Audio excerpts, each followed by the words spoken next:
Nós estamos aqui com a nutricionista Fernanda Freitas. Prazer, Fernanda. Prazer, todo meu.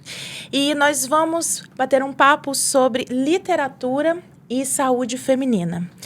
Fernanda, antes da gente começar assim, a nossa entrevista, eu queria contar uma historinha para você. Assim, eu cresci ouvindo a minha mãe contar sobre a gravidez dela. Né? Eu nasci nos anos 80 e a minha mãe tem muito orgulho até hoje de contar o quanto ela leu uma revista muito famosa na época. Eu não sei se essa revista ainda existe, se chama Pais e Filhos. E ela tinha e tem muito orgulho em falar que ela estudou, né, leu e aprendeu tudo sobre gravidez, as mudanças no corpo, né, o que estava acontecendo no corpo dela ou com o bebê durante os 9 meses e também o quanto ela se baseou nessa leitura para ela poder se orientar para a minha alimentação. Ela gosta muito de falar assim, o quanto ela me adoçava tudo que eu comia com mel, sabe? E por que eu trouxe essa história assim da minha família, da minha mãe? É porque eu vejo que esse lugar de cuidadora que a mulher assume na sociedade, muitas vezes imposto, né? Sim. Responsável pelas crianças, pelos idosos, pela casa. Mas isso também fez da mulher uma buscadora de conhecimento para ela poder cuidar melhor tanto da saúde, da alimentação e também, né, da quando as pessoas na casa, as crianças, os idosos apresentam algum sintoma, ela é sempre a primeira que percebe essas alterações, né? Então, a gente vai começar essa conversa e eu quis fazer essa ligação da literatura quanto qualquer tipo de leitura que a mulher busca. Hoje a gente sabe que a gente tem muito mais conhecimento à disposição das mulheres e elas continuam sendo essas que primordialmente buscam essas informações, seja na internet, seja em revistas, em livros, para cuidar da saúde, da alimentação, da família e também, muitas vezes, das amigas, das pessoas ao redor. Né? Eu vou falar um pouquinho sobre você. A Fernanda Freitas, ela é nutricionista, não é isso? Isso. Deixa eu achar aqui. Então, a Fernanda Freitas é nutricionista formada pela UFES, certo? Gastrônoma formada pelo Centro Acadêmico São Camilo. Pós-graduada em nutrição, metabolismo e fisiologia do esporte, obesidade e emagrecimento. Isso. Hoje atua como nutricionista e especialista na saúde da mulher e tem uma maior atenção para mulheres portadoras de endometriose. Correto. É isso? A síndrome dos ovários policísticos e todas as doenças estrogênio dependente, né? Ciclo hormonal, saúde intestinal e emagrecimento feminino. E o seu objetivo é trazer qualidade de vida para as mulheres, né? E uma vida mais prazerosa, Exatamente, correto? exatamente. Então, tá bom. Você pode se apresentar para a gente, Fernanda? Falar como que começou esse seu interesse em estudar, como que foi esse início da sua vida acadêmica? Primeiro, deixa eu retornar aqui, né, a sua fala sobre essa questão da revista, né, que a sua mãe leu, Pais e Filhos. Eu acho, assim, já escutei falar bastante sobre essa revista, né, e antes a gente tinha pouco acesso à informação. A gente lia mais, a gente ia até as bancas, né? A gente procurava se informar, ou era através da televisão, ou através das bancas de jornal. E hoje a gente percebe muito pouco disso, né? Mudou. E assim, o quanto que isso trouxe de evolução para a vida, né, da sua mãe, a sua vida hoje também, né, não só na primeira infância, mas como mulher, quanto que isso agregou na sua saúde e na saúde, acredito, da sua família, né? E esse ponto de vista que você também abordou sobre essa questão do papel da mulher, da matriarca ali, que ela realmente busca mais informação, ela se vê muitas vezes obrigada, né, a servir, a estar nesse trabalho, traz para a gente também uma carga muito grande, né, para a família toda. E Ai, me embolei, gente, desculpa. Deixa eu voltar aqui, eu fiquei nervosa. Deixa eu voltar, pera. Quando você traz a questão da matriarca...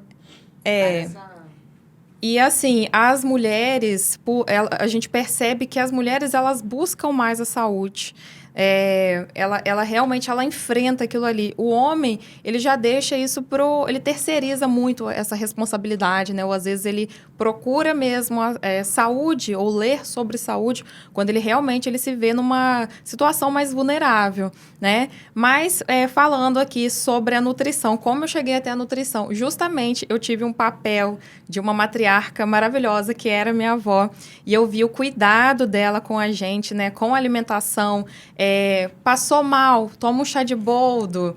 Esse chá aqui, camomila, não consegue dormir. E eu ficava assim, realmente assim, apaixonada, e eu ficava vislumbrando aquilo. Eu falei, caramba, isso tudo a gente consegue ter através da alimentação, sabe? E tudo era assim, a partir de ervas. A gente não tomava remédio quando a gente era criança. Era sempre um cuidado através da alimentação, através de um chá, através de um fitoterápico. E eu fui criada dessa forma. Então, eu acho que o primeiro incentivo da nutrição foi a partir disso, né? E na minha adolescência também, eu fui uma adolescente com sobrepeso, né? Quase assim, obesidade. E comecei a entender melhor sobre a alimentação, a buscar alternativas mais saudáveis, né? Me via muito cobrada, assim, pelas pessoas, o olhar de julgamento. A adolescente, a menina, não pode ser gordinha, você não vai ter namorado, não sei o quê. Isso tudo me trouxe também para a nutrição. E eu posso citar, assim, o terceiro, e eu acho que o principal fator que me trouxe a nutrição é o prazer pela alimentação e o prazer por cozinhar, né? Que eu trago isso também da minha avó. Desde os 8 anos de idade, eu já aprendi a cozinhar com 8 anos de idade. Então, eu vi, assim, o quanto que sentar à mesa com a família, o quanto que a alimentação, ela desperta na gente, o quanto que ela pode agregar, né, na nossa saúde, né, no nosso convívio social, em tudo. Então, acho que foi ali que veio a nutrição, depois a gastronomia, para fechar mesmo todo esse conhecimento, né?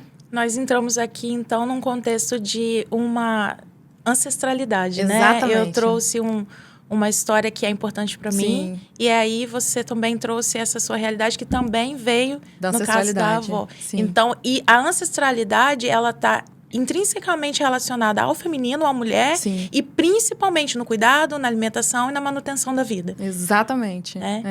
Então, conta pra gente como que foi o início da sua vida acadêmica, a sua formação. Sim, quando eu resolvi entrar, né, eu fui fazer vestibular e tal, tinha aquela coisa, e eu falei, eu quero trabalhar alguma coisa voltado com a comida. E pensei, em primeiro momento, vou fazer gastronomia.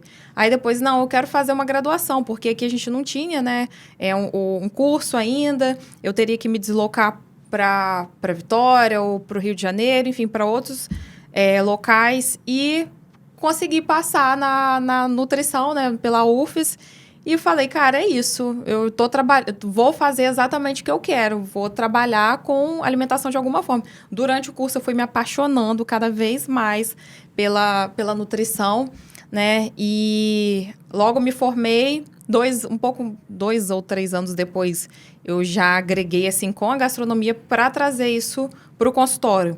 Desde que eu me formei, eu comecei a atuar, então, na área clínica, né? E específico com mulheres. Meu foco sempre foi voltado para as mulheres, né? Porque a gente tem muitas peculiaridades, assim, que envolvem durante a vida toda. Então, a gente, assim, eu vou falar desde a menarca, que é uma grande mudança e a gente não é preparada para passar por esses momentos. Então, assim, envolve o ciclo hormonal, envolve as mudanças psicológicas, fisiológicas da menina. E eu sempre notei uma necessidade, sabe? Me recordando, minhas primas, minhas amigas, tudo aquilo que elas passaram, assim, né? Desde a menarca, que é a primeira menstruação, até nos dias de hoje. Então, assim, eu percebo que a mulher ela não é preparada para passar pela gestação. Como que é a alimentação na gestação? Muitas mulheres não sabem. Como que é a minha alimentação na lactação, quando eu vou amamentar meu bebê? Será que existe uma forma de produzir mais leite? né, tirando aqueles mitos, tem que comer canjica para produzir mais leite, não pode comer isso, não pode comer aquilo. Isso sempre foi, assim, muito intrigante para mim. E eu queria buscar um conhecimento através disso. E aí eu via minha mãe na menopausa reclamando, minha mãe irritada, sabe? É menopausa, eu sinto calorão. Mas por que ela sente um calorão? Por que ela tá irritada? Por que ela não consegue dormir? Sabe? Então, a gente vai passando por essas fases sem muita informação, sem muito preparo, né? Então, acho que foi isso que me despertou para estar nesse meio hoje, né? Cuidando dessas mulheres. E você tem um trabalho específico com a nutrição integrativa. Exatamente. Correto? Explica pra gente o que é a nutrição integrativa. Então, a nutrição integrativa, ela vai olhar o paciente num todo. Ela não vai olhar só o sintoma. Por exemplo, a paciente, ela chega ali para mim com endometriose, que é uma das doenças hoje que eu mais trato em consultório, né? E aí ela chega com aquela questão, eu tenho endometriose e eu tenho a dor X. Então, você tem uma dor pélvica, por que você tem essa dor pélvica? E a gente começa a associar. Eu tenho essa dor pélvica, mas eu tenho rinite sinusite, eu tenho enxaqueca, e com 12 anos o meu intestino constipou, ele nunca mais voltou ao normal.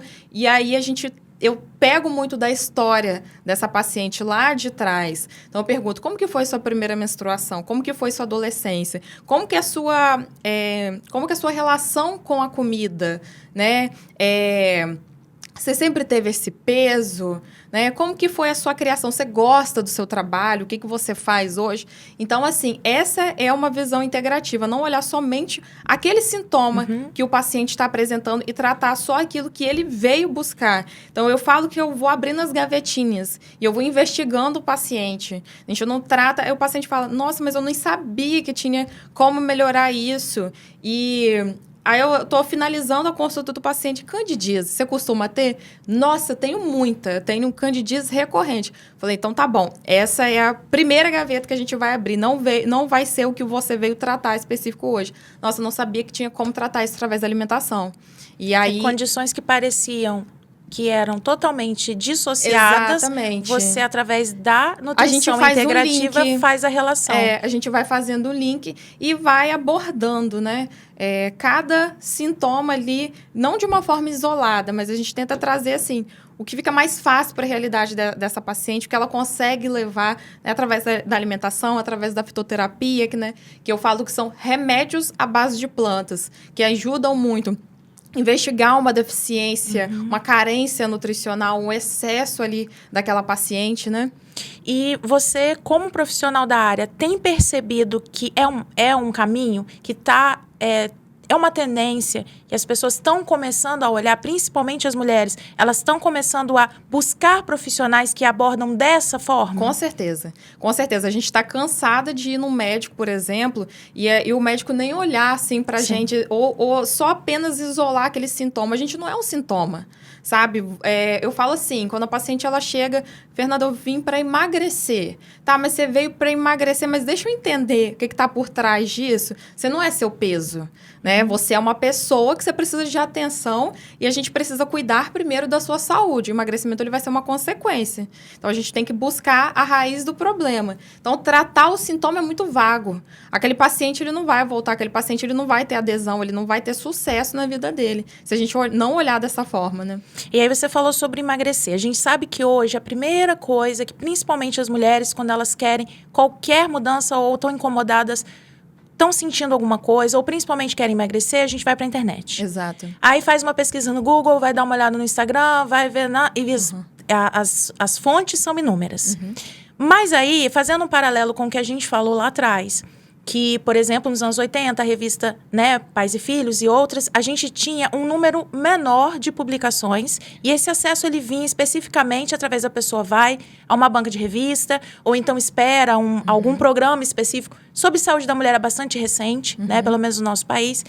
Mas essas informações, elas eram mais escassas, porém, para uma revista publicar uma reportagem, ela passa por perguntas, ela vai colocar o nome de um profissional ali. Então, você vê que tem um respaldo de passar algo, pelo menos até aquele momento, era algo conhecido e científico e comprovado. Sim. Hoje, quando nós vamos na internet, a gente tem uma profusão de informações, mas a grande maioria delas não é informação confiável.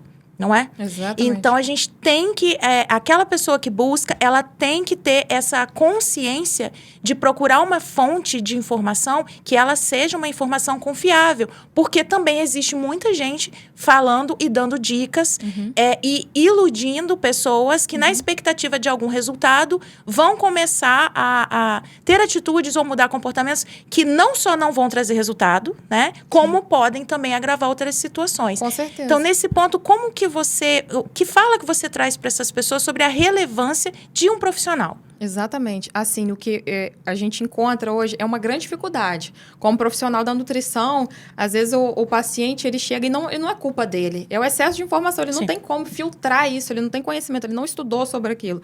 E ele chega, assim, com uma receita de bolo. E a gente fala, não, mas isso daqui tá errado. Você viu essa informação em tal lugar. Isso não condiz. A gente tem comprovação científica que não é bem isso. E a nutrição, ela foi demonizada. Eu falo que muitas coisas, assim, né? Ir ao profissional de saúde ou ir no nutricionista gerou, sabe, tanta restrição, tanta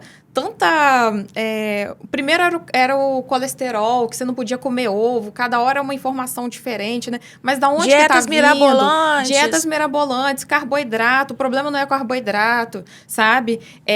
E aí criou um terrorismo nutricional. Um terrorismo nutricional que as pessoas, assim, elas têm pavor de uma alimentação saudável. Mas o que é uma alimentação saudável? O que é uma dieta de verdade? Cara, é você consumir alimento de verdade, que vem da feira, que não é industrializado. Não é você comprar esses cafés agora de pré-treino que tá na moda. Pozinho, ultraprocessado. Exatamente, gominha de cabelo. A sua maior fonte de nutriente vem da alimentação, suplemento. Eu, por exemplo, nem tomo suplemento nenhum hoje. Né? Minha maior fonte, minhas taxas estão ótimas. É tudo através da alimentação. Né? E é isso que eu tento trazer assim, pro paciente. Então, realmente, a gente precisa filtrar. A gente precisa ir em pesquisar, né? No Instagram hoje, que tudo a gente vai no Instagram. Tudo no Instagram. Procura um profissional que realmente, assim, que você conheça, que você veja que tem uma... não sei nem a palavra, que você tenha confiança naquilo ali, sabe? Um profissional porque que tenha formação e propriedade para falar. Propriedade, exatamente. daquele assunto. Exatamente. Porque hoje a gente vê muito a dica da blogueira, mas o quanto que a blogueira que toma gominha de cabelo, mas que tratamento que ela não faz, além disso? Ou quanto a blogueira não está recebendo não para recebe divulgar um exatamente. produto que às vezes, ou muitas vezes, ela não consome. Isso aí. Então, ela tem aquele corpo X, aquele corpo assim, inalcançável. Mas quantos procedimentos estéticos que ela faz e um produto de emagrecimento, ele te promete tudo aquilo ali em 2 semanas. Então, assim, tudo que é muito fácil, a gente tem que... averiguar. Então, esse já seria uma boa dica, né? Começou com essas promessas muito rápidas. Promessa mirabolante não existe. Corta. Tudo isso, assim, traz resultados muito rápidos e milagrosos. A gente pode usar agora o Ozempic, que tá na moda, né? Que é o emagrecedor ali, que tem várias famosas usando. Mas e o efeito dele o efeito rebote? Né? É um medicamento. Explica pra gente o que é a função, porque o Ozempic, ele é um remédio que existe? Ele é um remédio que existe, ele ajuda, assim, pessoas com obesidade que estão diabéticos, em níveis descontrolados, a regularem, mas ele tem um uso temporário. Muitas vezes para pessoas com questões específicas de saúde. Específicas de saúde. Muitas vezes ele pode ser usado, sim, para um emagrecimento, mas isso tem que ser muito bem avaliado junto de profissional. E essa pessoa, ela tem que, no mínimo, estar ali com um profissional nutricionista pelo menos 6 meses. Então, se ela não teve nenhum tipo de emagrecimento, se ela não teve uma boa evolução, aí junto de um endocrinologista, né, ou junto de um outro médico ali especializado, do nutricionista e até um psicólogo, ela pode usar. Ela pode, sim, né, fazer o uso dessa medicação. Esse é o meu ponto de vista como nutricionista, hoje Fernanda. Meu posicionamento como Fernanda mesmo. Eu achei interessante você trazer essa fala do Ozempic, porque a questão não é demonizar um medicamento. De forma alguma. O medicamento existe, ele tem os casos que ele vai ser realmente prescrito para pessoas que se encaixam, né, naquele perfil, que estão precisando daquele medicamento. O problema do Ozempic e de vários outros, que tem modas, né? Exatamente. Vem e vai, daqui a pouquinho some o Ozempic, aparece outro. O uso indiscriminado, desnecessário, que não se enquadra para o seu quadro. E para você ter uma ideia, há algum tempo atrás, eu vou falar, acho que 4 ou 5 meses, estava em falta no mercado. E as pessoas que precisavam dessa medicação, elas não encontravam. Porque foi aquele boom, tá na moda e é muito fácil de você adquirir, né? Ah, eu conheço fulano que tem na farmácia e tal, eu consigo ter acesso. E a gente sabe que, assim, no Brasil é bem complicado essas questões, né, de acesso. Uma outra coisa, assim, sobre as redes sociais, porque a gente sabe que falar que as pessoas... quando uma tecnologia se instaura na sociedade, a gente não retira ela mais. Aí a gente sabe que, a partir de agora, desde que a gente tem essas ferramentas e para frente, as pessoas vão ter que aprender a lidar com essas ferramentas, com o Instagram, com o Google. Então, o que você sugere? Você sugere que as pessoas usem as redes sociais como uma pesquisa preliminar para poder se informar sobre os profissionais que ela pode buscar diretamente? Como que você acha que entra esse, assim, dizer que não vai usar, não vai acontecer. Mas como poderia ser um uso da rede social para a pessoa que quer emagrecer ou quer visitar um nutricionista, porém um uso que realmente vai ser uma parte do processo para ela chegar no resultado que ela precisa? Eu acho que o primeiro é a identificação. A gente precisa buscar aqueles profissionais no qual a gente se identifica. Aqueles que não façam promessas, né, que a gente mencionou agora há pouco, mirabolantes ou milagrosas. E, assim, buscar aquilo que está dentro da sua realidade.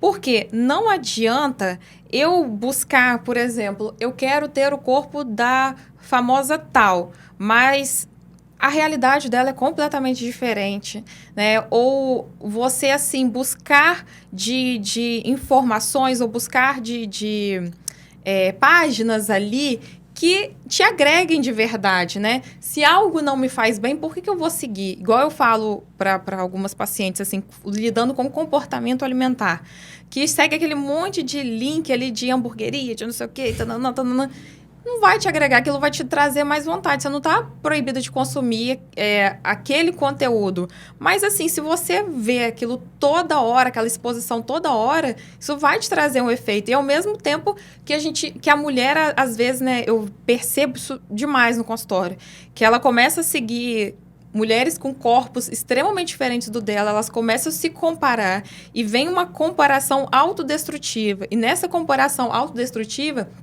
elas não conseguem mudar os hábitos dela. Eu nunca vou conseguir isso. Eu nunca vou chegar dessa forma. E aí entra com restrições alimentares severas, ou entra com questões de comportamento alimentar, né, compulsão alimentar, distúrbios alimentares mesmo. Isso é um reforço, só que negativo. Reforço negativo. Eu acho que é isso. Primeiro, ter uma identificação e buscar aquilo que realmente, assim, está condizendo com a verdade, com aquilo que está próximo a você, né, com a sua realidade. Então, você acredita também que nessa busca, tanto por questões de saúde, tanto por questões estéticas, e voltando também naquela fala sua sobre a demonização da nutrição, você acha que esse caminho está se invertendo e a nutrição e os nutricionistas, eles estão investindo em mostrar para as pessoas que não é tão necessário essa restrição absurda, mas para chegar e otimizar o melhor resultado que o seu corpo, o seu histórico e a sua possibilidade pode oferecer? Sim, com certeza. Eu acho que o caminho da nutrição é esse, não assim, não tem porquê, né? Então, a gente não precisa nem de muitos dados científicos para comprovar isso, que a resposta realmente ela tá na sua alimentação.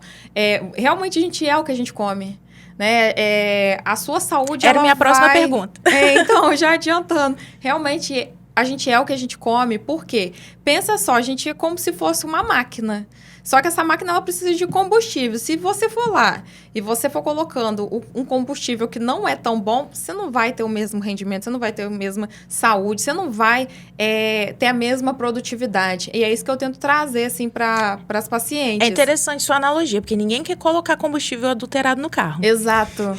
Mas na hora da alimentação se sabota. A gente se sabota, exatamente. Tem essa questão da autossabotagem. E eu vou fazer uma outra analogia por exemplo, hoje a gente está vendo que tem muitos casos de infertilidade. Por que será que tem tantos casos de infertilidade hoje acontecendo? Por que tem tantas mulheres inférteis? Isso tende cada vez piorar, né? A gente tem uma resposta futura não muito positiva se a gente continuar com os mesmos, mesmos hábitos de vida, né? Então, a gente usa muito mais transgênico hoje. A gente tem muito mais exposição a tóxicos, né? Desde o plástico, a exposição de tóxico que eu falo de geral, do agrotóxico, de combustível, sabe? Uma alimentação que é extremamente industrializada, cheio de aditivos. Então, tudo isso traz uma consequência pra gente. Então, a gente vem de uma geração, assim, falo dos anos 80, 90. Olha o quanto de industrializados que tem hoje, que não tinha naquela época. Tinha.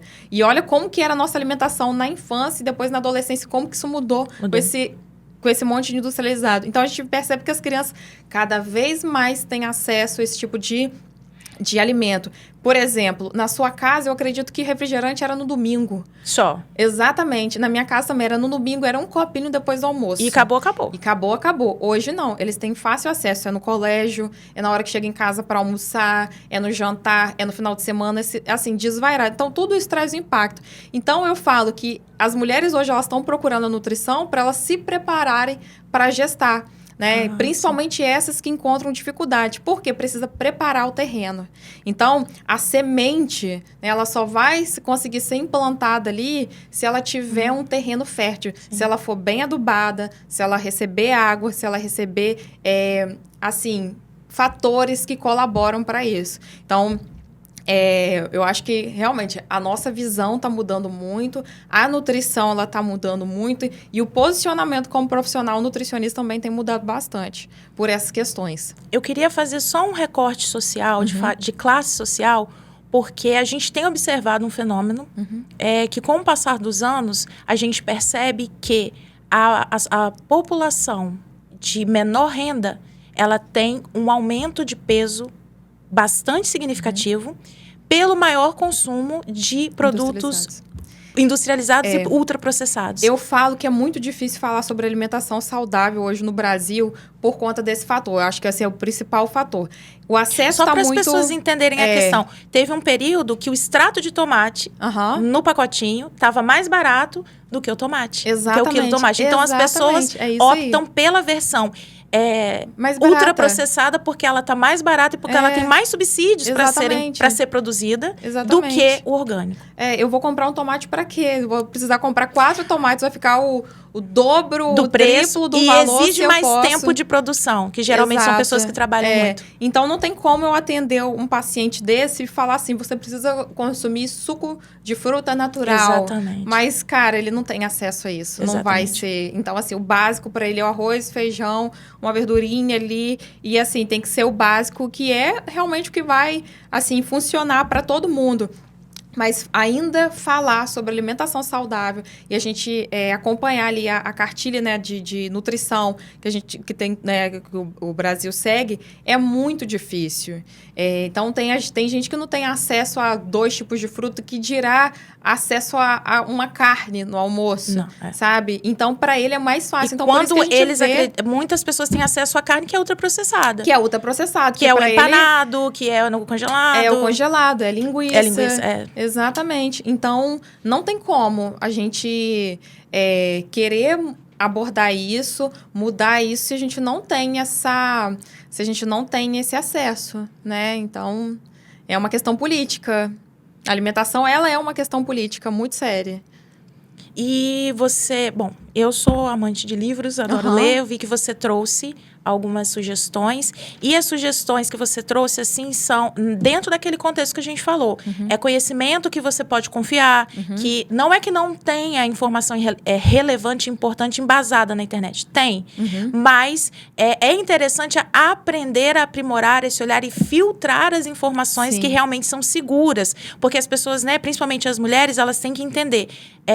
alimentação, saúde, qualquer alteração, qualquer coisa que você seguir e que for incorreto, que não for o certo para você, vai trazer algum tipo grande impacto. de impacto. Sim. Então, o que você trouxe para sugerir? Bom, minhas últimas leituras eu trouxe, assim, que eu gosto muito. Na verdade, isso daqui nem é o último, A Síndrome Fúngica, que é de uma escritora brasileira. Ela é uma professora, que é a Denise Carreiro, maravilhosa. Esse livro, ele traz, assim, uma revolução para a nutrição. Síndrome fúngica o que é síndrome fúngica? Só uma epidemia oculta, tá? É uma epidemia oculta, exatamente. O que a gente está descobrindo hoje? Que o intestino, ele fala sobre tudo, né? Ele dita a nossa imunidade, ele dita nosso pensamento, é o nosso segundo cérebro. De fato, ele é. E aí, a gente não tem só bactéria no nosso intestino, a gente tem fungos também, né? Então, o excesso ali de fungos, ele traz uma desbiose, um desequilíbrio. Então, a gente tem aumento de micose, de candidíase. Então, doenças que eu falo, até psíquicas, né? Relacionado com o aumento dessa síndrome fúngica. A ansiedade, a depressão relacionada com a síndrome fúngica. Já tem gente tratando depressão também com alimentação. Com alimentação, com certeza. A gente tem 2 tipos de depressão que a gente fala. Que é uma depressão orgânica, que é aquela causada por deficiências nutricionais, uma deficiência de B12, de ferro, de vitamina D, principalmente mulheres, né? Elas vão estar mais prostradas, elas vão estar desanimadas, elas vão ter alguma questão ali que não tá boa, sabe? Por questão de absorção do intestino. Exato. E a gente tem também a depressão que é causada por questões psicológicas, psíquicas, traumas, exatamente. E as duas associadas juntas é uma confusão. Então, a nutrição é a base. É uma das bases para tratamento da endometriose. Da endometriose, da síndrome fúngica, da depressão, fúngica. Enfim. Esse livro é maravilhoso, ele me despertou muito. Muito interessante. E eu trouxe Ana Beatriz Barbosa, que é uma psiquiatra que maravilhosa. Eu amo. Esse daqui foi um presente de uma amiga, Mentes que Amam Demais, que fala sobre o borderline, né? Que é Ana Beatriz tem uma série de livros, tem o Mente Perigosa, as pessoas ansiosas, né? Exato. E aqui não fala sobre alimentação, mas fala sobre o comportamento. E como eu atendi já pacientes que são borderline, eu achei muito interessante ler esse livro. E a Ana Beatriz... É a abordagem integrativa, né? É uma abordagem integrativa. Só o que você come. Exatamente. Porque são pacientes que eles têm muitas compulsões. Então, para eles, a emoção é muito forte, sabe? Então, ora eles descontam emoção no álcool, né? Tem pacientes assim. Ou emoção demais na comida, então acabam comendo demais, em excesso. Substâncias químicas, né? Ou aquela pessoa que ela revoluciona. Uma hora ela tá com cabelo X, outra tal, o comportamento dela muda muito. Então, sempre nos extremos. Sempre nos extremos. Então, é importante demais saber, entender sobre isso, se eu vou falar sobre alimentação com essa pessoa. Mentes que Amam Demais, o jeito borderline de ser, de Ana Beatriz Barbosa. Ana Beatriz Barbosa. Eu amo todos. E ela fala muito sobre alimentação e depressão também, né? Sobre autismo, inclusive, né? Que também é uma outra abordagem da nutrição, que tem um papel maravilhoso. E o último, que é um livro, assim, de cabeceira para mim, é um livro até cristão, que é Campo de Batalha da Mente, da Joyce Meyer. Esse livro, ele me ensinou muito sobre pensamento, sobre o controle que a gente tem sobre a nossa mente, sabe? Então, isso não vai falar só sobre o nosso controle, sei lá, quero comer um docinho, mas será que isso é uma fome emocional? Será que isso é uma fome de verdade e tal? Mas a gente entendeu como que a nossa mente ela pode levar a lugares positivos e lugares negativos também, A raiz dessa vontade, né? A raiz desse desejo. Desse desejo, dessa vontade, exatamente. São esses, assim, os que... E eu quero deixar uma recomendação, tá? Ótimo. Todos os livros do Michael Pollan, que ele é um jornalista, ele é ativista, ele é um professor universitário, e ele fala Repete o nome? Michael Pollan. Ele fala sobre essas questões alimentares, né? A demonização da nutrição, a demonização a hora que foi do carboidrato. Ele traz... o ovo também foi, coitado. Exatamente. Uma hora é ótimo, outra hora é vilão. Ele traz questões políticas e comportamentais, né, sobre a alimentação. E eu tenho quase todos os livros dele, só não trouxe, que eles são bem grandes. Então, esses que eu mais gosto, assim, que eu li atualmente. Fernanda, muito obrigada. Eu que agradeço, A conversa foi um foi prazer. ótima, eu aprendi muito. Eu tenho certeza que vai ser extremamente valioso para as pessoas que assistirem essas explicações que você trouxe, um pouco também da sua história de vida, tá? Agradeço demais. Muito obrigada. Foi um prazer. Obrigada.